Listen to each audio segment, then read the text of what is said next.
Priatelia, a máme tu výzvu na osobné stretnutie v Šuranoch 28.10., to je v útorok o 9. hodine. Slovenskí vlci vyzývajú všetkých ľudí na osobné stretnutie s tými zapredanými politickými špinavcami a štetkami, vrátane akože premiéra a nejakej Sakovej. Príďte sa pozrieť osobne, ako vyzerá papalašizmus v priamom prenose.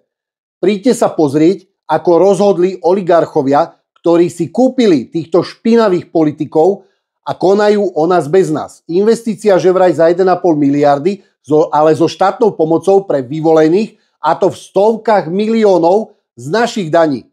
Zamorenie a kontaminácia pôdy, vody a vzduchu nikoho nezaujíma. Vytvorenie pracovných miest pre cudzincov, aj to za pár drobných, nie pre Slovákov, ale pre cudzincov, ktorých sem už mimochodom teda navozili, pretože v Šuranoch ich stretávame. Vytvorenie kontaminovaného a prašného prostredia, ktoré spôsobuje zvýšenie chorôb, najmä teda rakoviny, o tom sa už rozprávalo, zničenie prostredia pre naše deti, tisícky kamiónov po tankodromoch, ktorým hovoria akože cesty. Nebude sa pestovať, chovať a budovať, ale budeme Slovensko odovzdávať aj naďalej nenažraným oligarchom a do rúk cudzincom. Toto je výsledok každej vlády.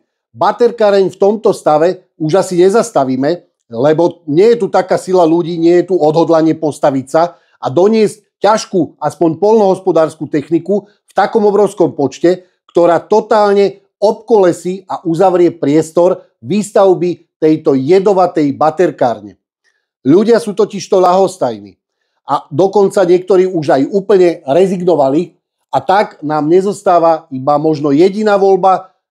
Keď sa dostaneme do parlamentu, okamžite zavrieme tieto novodobé jedovaté koncentračné tábory.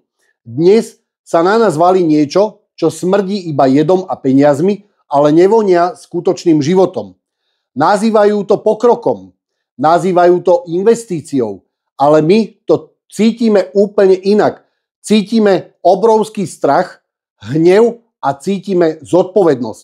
V Šuranoch idú postaviť baterkáreň, tovarenský kolos, chemickú prevádzku, nie fabriku na chlieb, nie niečo, čo Slováka živí a čo bude v prospech neho, ale niečo, čo zničí pôdu, vodu, vzduch a privedie tisíce kamionov a navždy zmení náš život. Nikto sa nás nepýtal, nikto nám nič nevysvetlil, nikto neukázal záruky.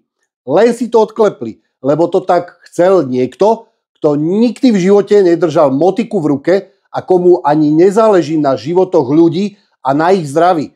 My nie sme proti technológiám, my nie sme ani proti pokroku, ale my sme za zdravý rozum a za zdravú pôdu, vodu, vzduch a za zdravú budúcnosť. Po voľbách v roku 2027 slovenskí vlci garantujú, že všetky zmluvy s takýmito fabrikami okamžite zrušia. A všetkých, ktorých zradili, postavíme pred spravodlivosť. Pretože krajina, ktorá sa vzdá svojej pôdy, sa vzdá aj svojej slobody. Príďte prosím na osobné stretnutie do Šurian v útorok 28.10. o 9. hodine na miesto, kde má vyrásť tento jed. Nachádza sa to v Šuranoch na ceste medzi Komiaticami smer Nové Zámky. Ja tam určite budem. Teším sa na osobné stretnutie.